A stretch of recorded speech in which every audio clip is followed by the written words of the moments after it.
50 miles south, in towns and villages close to the Belgian border, the Dutch were jubilant. They watched incredulously as the shattered remnants of Hitler's armies in northern France and Belgium streamed past their windows. The collapse seemed infectious.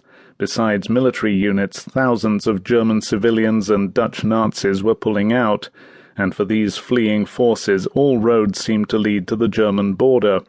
Because the withdrawal began so slowly, a trickle of staff cars and vehicles crossing the Belgian frontier, few Dutch could tell exactly when it had started. Some believed the retreat began on September the 2nd, others the 3rd. But by the 4th, the movement of the Germans and their followers had assumed the characteristics of a rout, a frenzied exodus that reached its peak on September the 5th, a day later to be known in Dutch history as Dolle Dinsdag, Mad Tuesday.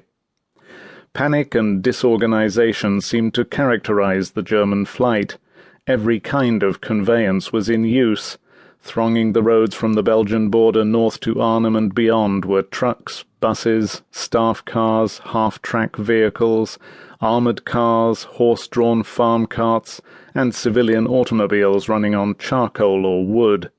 Everywhere throughout the disorderly convoys were swarms of tired, dusty soldiers on hastily commandeered bicycles. There were even more bizarre forms of transportation. In the town of Valkenswaard, a few miles north of the Belgian frontier, people saw heavily laden German troopers laboriously pushing along on children's scooters. 60 miles away in Arnhem, crowds standing on the Amsterdamseweg watched as a massive black and silver hearse pulled by 2 plodding farm horses passed slowly by. Crowded in the casket space in back were a score of dishevelled, exhausted Germans. Trudging in these wretched convoys were German soldiers from many units. There were panzer troops, minus tanks, in their black battlesuits, Luftwaffe men, presumably all that remained of German Air Force units that had been shattered in either France or Belgium, Wehrmacht soldiers from a score of divisions, and Waffen-SS troops, their skull and crossbones insignia a macabre identification. Looking at these apparently leaderless, dazed troops moving aimlessly along, young Wilhelmina Coppens in St. Udenrode thought that most of them had no idea where they were or even where they were going. Some soldiers, to the bitter amusement of Dutch bystanders, were so disoriented that they asked for directions to the German frontier.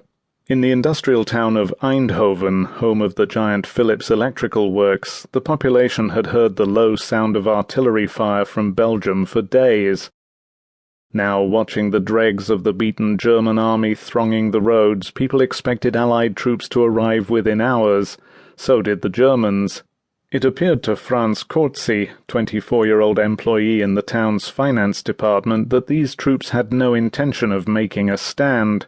From the nearby airfield came the roar of explosions as engineers blew up runways, ammunition dumps, gasoline storage tanks and hangars, and through a pall of smoke drifting across the town, Kortzi saw squads of troops rapidly working to dismantle heavy anti-aircraft guns on the roofs of the Philips buildings. All through the area, from Eindhoven north to the city of Nijmegen, German engineers were hard at work.